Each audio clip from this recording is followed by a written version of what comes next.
从前有一个国王，他没有儿子，只有2个女儿。国王的2个女儿都是貌美如花，聪明伶俐，只要在她们哭泣的时候，眼睛里就会流出钻石。有一天，国王的2个女儿都到了该出嫁的年龄，大女儿却亲自带回来一个邻国的王子。国王看见他们很般配，就同意他们在一起了。而小女儿却带回来一个穷人，本来就不是很看好这个穷人的国王，但是他为了尊重女儿的建议，只能勉强的同意让他们在一起了。几年后，国王病危了。当国王要准备让出自己的王位时，他突然想到了自己的2个女儿。国王就打算在自己的2个女儿中选出一位女儿来继承王位。这时，国王就把2个女儿都召回来了。当国王见到大女儿于驸马爷时，就问了问大女儿的生活情况。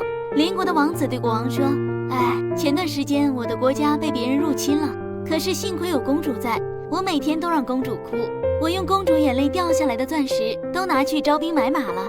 后来我们的兵就把我们的国家抢了回来，还把周围的村庄都抢了过来。我们现在的生活过得非常富裕，我也很快乐。国王听完邻国公子的话后，再看了看公主的神情，非常的悲伤。随后，国王又把他的2女儿叫了过来。国王问道：“2女儿呀，你们现在的日子过得怎么样呀？”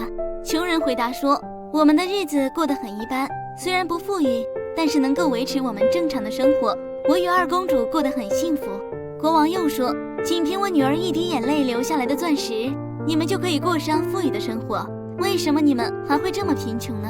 穷人说：“我知道，仅凭2公主的一滴眼泪，我们就可以变得非常富裕，可是我舍不得让她哭泣呀，她一哭泣，我的心也会疼，所以我宁愿过着贫穷的日子，也不愿意让她哭泣。”穷人说完后，带着2公子转身就走了。几天后，国王终于去世了，而国王却把王位继承给了穷人。当邻国的王子得知国王把王位给了穷人后，就觉得大公主再也没有什么利用价值了，便选择把大公主给休了。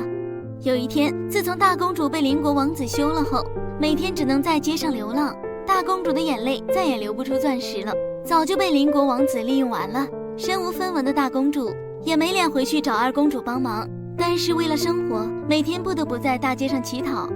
这时，2公主和穷人在街上逛街时，突然看见了在前面乞讨的大公主。他们走了过去，询问了大公主的情况之后，就把大公主带回了皇宫。在皇宫里，穷人把王位让给了大公主，大公主继承了王位，而穷人和2公主便选择去过他们幸福安康、远离皇宫的小日子。自从大公主继承了王位后，一直都很努力地统治着父亲留下的这个国家，而这个国家的人民也都很爱戴她。从此，大公主再也不相信任何来向她相亲的男人了。